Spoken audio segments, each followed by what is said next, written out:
భూమి కోసం, భుక్తి కోసం, వెట్టి చాకరీ విముక్తి కోసం రజక వీరవనిత చిట్యాల ఐలమ్మ పోరు సలపడం జరిగిందని మిర్యాలగూడ శాసనసభ్యులు బత్తుల లక్ష్మారెడ్డి తెలిపారు. మంగళవారం రజక సంఘం ఆధ్వర్యంలో నిర్వహించిన ఆమె వర్ధంతిని పురస్కరించుకుని సాగరోడ్డులో గల ఐలమ్మ విగ్రహానికి పూలమాలలు వేసి నివాళులర్పించారు. తెలంగాణలో భూ పోరాటానికి ఐలమ్మ నాంది పలికిందన్నారు. ఆమె ఆశయ సాధన కోసం ప్రతి ఒక్కరూ కృషి జరపాలని కోరారు. కార్యక్రమంలో డీసీసీ అధ్యక్షులు శంకర్ నాయక్, పట్టణ కాంగ్రెస్ పార్టీ అధ్యక్షులు నూకల వేణుగోపాల్ రెడ్డి, నాయకులు చిరుమరి కృష్ణయ్య, డాక్టర్ జాడి రాజు, రజక సంఘం నాయకులు నాగభూషణం, దుర్గయ్య తదితరులు పాల్గొన్నారు.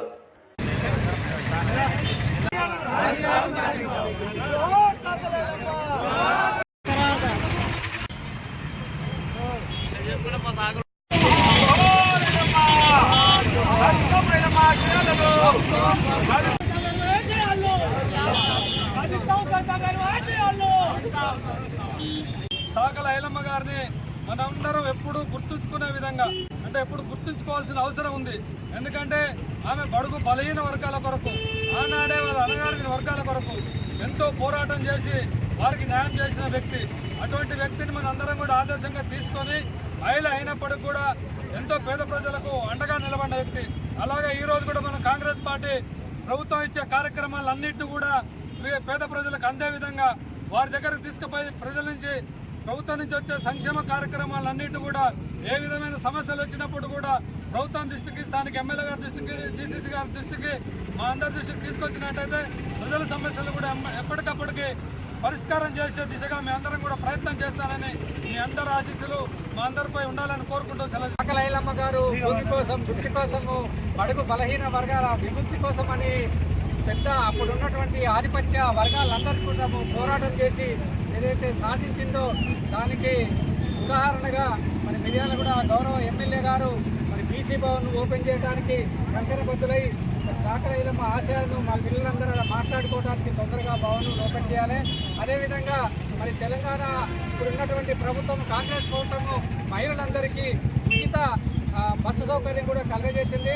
అదేవిధంగా స్థానిక సంస్థలలో కూడా మరి కాంగ్రెస్ ప్రభుత్వము ఒక్కటే కాకుండా బలహీన వర్గాలకు ప్రతినిధిగా ఉన్నది కాబట్టి మరి వచ్చే లోకల్ బాడీ ఎలక్షన్లలో మరి ఇక్కడ కాంగ్రెస్ జిల్లా నాయకులు ఉన్నారు, మరి గౌరవ ఎమ్మెల్యే గారు ఉన్నారు కాబట్టి ఇప్పుడు బీసీలందరూ కూడా మాకు 42% కోటా కావాలనేటువంటిది ఒక డిమాండ్ ఉన్నది. ఐలమ్మ వర్ధంతి జరుపుకోవడం చాలా ముఖ్యమైన విషయము. ఒకటి ఎమ్మెల్యే గారికి చెప్పే విషయం ఏంటంటే, మాకు నిలబెడటానికి నీడ లేదు, ఉండడానికి ఏది లేదు కాబట్టి అక్కడ ఉన్నాము. ఇది మన ఇతరమకాల్లో ఉన్న జాగా ఆడ మా రజక సంఘం భవనం ఏర్పాటు చేసుకోవాలని, దానికి మరి ఎమ్మెల్యే గారు ప్రోత్సహించాలని కోరుకుంటున్నాము. అలాగే మన ఇక్కడ ఉన్న తాళగడ్డలో ఉన్న మోడ్రన్ ధోబి గారి గురించి అది ప్రత్యేకంగా ముందు మనకు పనులు అయ్యేటట్టు చూడాలని, అలాగే మనకు ఇప్పుడు ఉన్న ఈ ఇదివరకు ఉన్న ప్రభుత్వంలో 250 ఇంట్లు కరెంటు ఇస్తే ఆ కరెంటు కట్ చేస్తామని ఈడీ గారు చెప్తున్నారు. వస్తున్నామని ఈడీ గారు చెప్తున్నారు. దాన్ని కూడా ఎమ్మెల్యే గారిని కొద్దిగా సహకారం చేసి దాన్ని ముందు భవిష్యత్తులో పెట్టి మా వాళ్ళకు న్యాయం చేయాలని అది ఒకటే కోరిక కోరుతున్నాను. ప్రజాకారులను తరిమి కొట్టినటువంటి వీరనారి చాకల ఐలమ్మ స్ఫూర్తిగా ఈనాడు సబ్బండ కులాలు, బీసీ కులాలందరూ కూడా ఆమె ఆదర్శంగా నిలిచి మరి ఆమె చేస్తున్న ఆశయ కోసం మనందరం కూడా కంకణబద్ధులమై ఉండాలని చెప్పి రాష్ట్ర ప్రభుత్వం కూడా మరి 250 యూనిట్లు కేసీఆర్ ఇచ్చిన దాన్ని రేవంత్ రెడ్డి కూడా కంటిన్యూ చేస్తున్నాడు.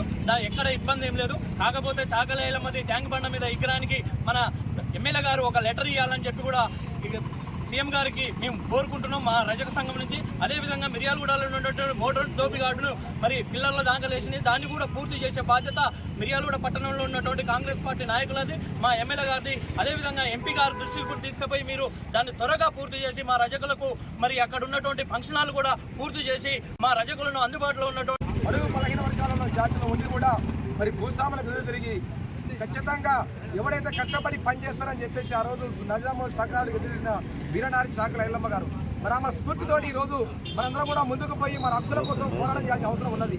మరి బడుగు బలహీన వర్గాల కోసం ఆనాడు డాక్టర్ బిఆర్ అంబేద్కర్ గారు, పూలే గారు వారిని ఆదర్శం తీసుకొని ఈరోజు ఆమె చేస్తున్నాం. మనం కూడా మన హక్కుల కోసం మనం పోరాటం చేయాల్సిన అవసరం ఉన్నది. వాస్తవికంగా అన్ని సంపన్న వర్గాలు కానీ ఆమె పోరాడించే తప్ప ఒక సాగలోల కోసమే మరి ఆమె పోరాడలేదు. దయచేసి మరీ చెప్తున్నా, సాకల ఐలమ్మ అని వార్త అయితే మాత్రం మంచి పద్ధతి కాదు. సంపన్న వర్గాలకు ఆమె మరి సహాయ సహకారాలు చేసింది, ఏలు పెట్టి చూపించి ఆమెను అవమానపరచడం మాత్రం చాలా బాధాకరం. నాడు విముక్తి కోసం, భూమి కోసం, భక్తి కోసం బందూకును బట్టి, తుపాకును బట్టి ఆ రోజు అందరినీ దొరలను గడగడలాడించిన వీర వనిత మన చాకలి ఐలమ్మ.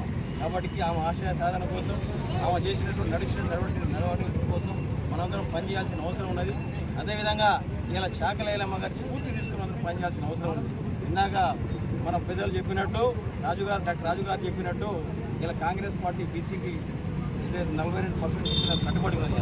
మొన్ననే రేవంత్ రెడ్డి గారు చెప్పారు, కులగణన చేయాల్సిందని చెప్తున్నారు. తప్పకుండా ప్రభుత్వం కట్టుబడి చిత్తశుద్ధి పనిచేస్తున్నది. ఐలమ్మ గారు ఏదైతే బడుగు బలహీన వర్గాల కోసం ఒక ఆశయ సాధన కోసం పనిచేసిందో, ఆ రోజులో ఉన్న వెట్టి చాకిరీ ఏదైతే పెద్దలని అందరం హెచ్చరించి బడుగు బలహీన వర్గాల కోసం పోరాడిన వ్యక్తిగా మనం గుర్తించి ఈ రోజు దాకా కూడా ఆమె యొక్క సేవలను, ఆమె యొక్క పోరాటాన్ని గుర్తుండే విధంగా మనందరం ఈరోజు 39వ వర్ధంతి చేసుకోవడం ఇచ్చేసిన అందరికీ, అలాగే కాంగ్రెస్ పార్టీ ఆధ్వర్యంలో బడుగు బలహీన వర్గాలకి పెద్దపీట ఇస్తూ అందరినీ కలుపుకుపోయే విధంగా వారు ఏదైతే అడిగినో రజక సంఘం కోసం ఏదైతే జోబీ కావచ్చు, లేకపోతే ఫంక్షన్ హాల్ కావచ్చు, లేకపోతే భవనం కావచ్చు, ఏదైనా సరే కరెంటు బిల్లుల విషయంలో కావచ్చు, ఏదైనా సరే ప్రభుత్వం ఎప్పుడు అండదండలుకుంటుంది.